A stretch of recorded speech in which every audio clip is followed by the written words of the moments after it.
Jesus Christ the saviour में आपका स्वागत है। आप सभी को जय जय मसीह की प्रेज द लॉर्ड।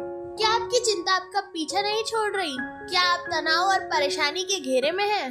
इस वीडियो के अंत तक हम आपको यीशु मसीह की शिक्षा से बताएंगे कि कैसे उनकी सहायता आप चिंता से मुक्त हो सकते हैं। कभी ऐसा लगा है कि चिंताओं से आपकी नींद चुरा ली? क्या हर एक नया दिन आपको नई चुनौतियों का सामना करना पड़ता है और परेशानियों से भरपूर लगता है? अगर हाँ, तो यह वीडियो आपके लिए है।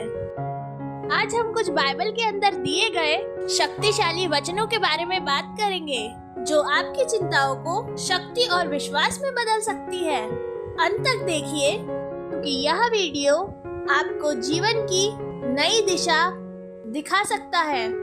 चिंता का मतलब क्या होता है? यह एक ऐसा एहसास है जो हमें तब महसूस होता है जब हम अपने जीवन में किसी चीज को लेकर डर या असुरक्षा महसूस करते हैं। हम खुद को आने वाले कल के बारे में सोचते हुए पाते हैं। कभी यह चिंता छोटी होती है, जैसे काम की डेडलाइन को लेकर या किसी आने वाली मीटिंग के बारे में सोचते हुए, और कभी कभी यह चिंता बड़ी होती है। क्या आपने कभी सोचा है कि हम चिंता क्यों करते हैं? अगर चीजें हमारे हिसाब से नहीं हुई तो क्या होगा? बाइबल में चिंताओं और परेशानियों के बारे में बहुत सी शिक्षाएं दी गई है। परमेश्वर जानता है कि हम इंसान घबराते हैं और उनको लेकर परेशान हो जाते हैं, लेकिन परमेश्वर हमें बताता है कि हम उसकी ओर देख सकते हैं, उस पर भरोसा कर सकते हैं और अपनी चिंताओं को उसके हाथ में सौंप सकते हैं। बाइबल की एक प्रसिद्ध कहानी है जो हमें चिंताओं के बारे में बहुत कुछ सिखाती है। यह कहानी है मार्था और मैरी की। यीशु और उसके चेले यात्रा कर रहे थे। वे एक गांव में पहुंचे जहां एक स्त्री थी जिसका नाम मार्था था। वे यीशु को अपने घर पर स्वागत किया। मार्था की बहन मैरी भी थी जिसने बैठकर यीशु की बातें सुनी, लेकिन मार्था बहुत व्यस्त थी, अपने घर के कामों में उलझी हुई थी। वह बहुत परेशान और चिंतित हो रही थी क्योंकि उसके पास करने के लिए बहुत सारे काम थे और वह चाहती थी कि सब कुछ सही हो। मार्था ने यीशु से कहा, प्रभु, मुझे अकेले सारे काम करने के लिए छोड़ दिया है। कृपया आप उससे कहें कि वह मेरी मदद करे।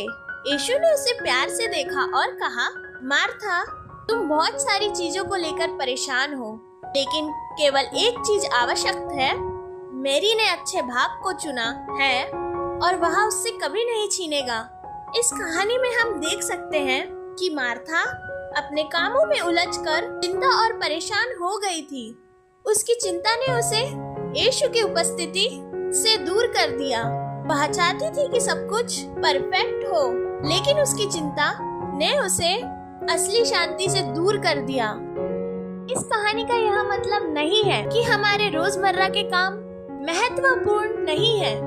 बाइबल यह नहीं कहती कि हमें अपने महत्वों को नजरअंदाज करना चाहिए, बल्कि यह हमें सिखाती है कि हमें अपनी प्रार्थनाओं को सही रखना चाहिए। मैरी ने यीशु की उपस्थिति में शांति को चुना।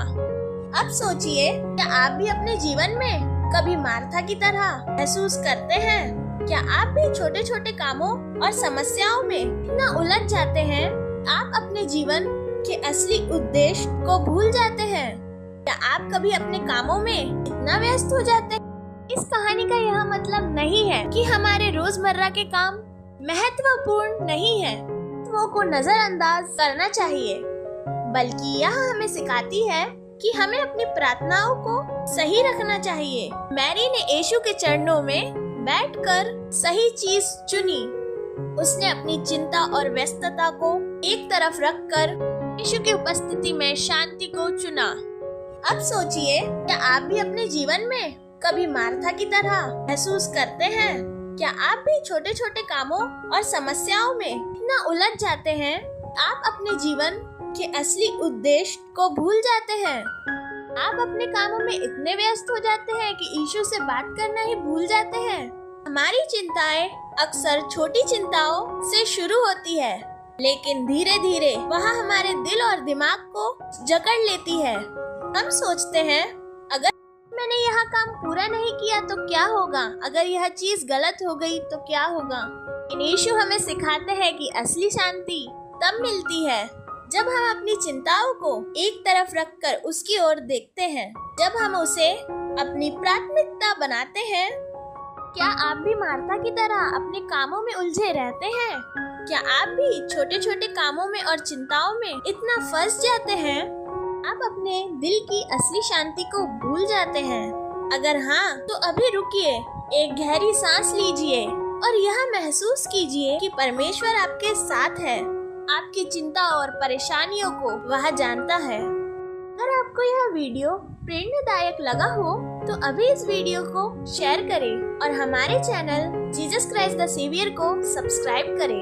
यह हमारे लिए बहुत महत्वपूर्ण है कि हम आपके अनुभव को सुने और हमें बताएं कि आप कौन सा विषय अगली वीडियो में सुनना चाहेंगे। आपका एक छोटा सा कमेंट हमें उत्साहित करेगा। जो कोई भी यह वीडियो देख रहा है, परमेश्वर उसे आशीष दे।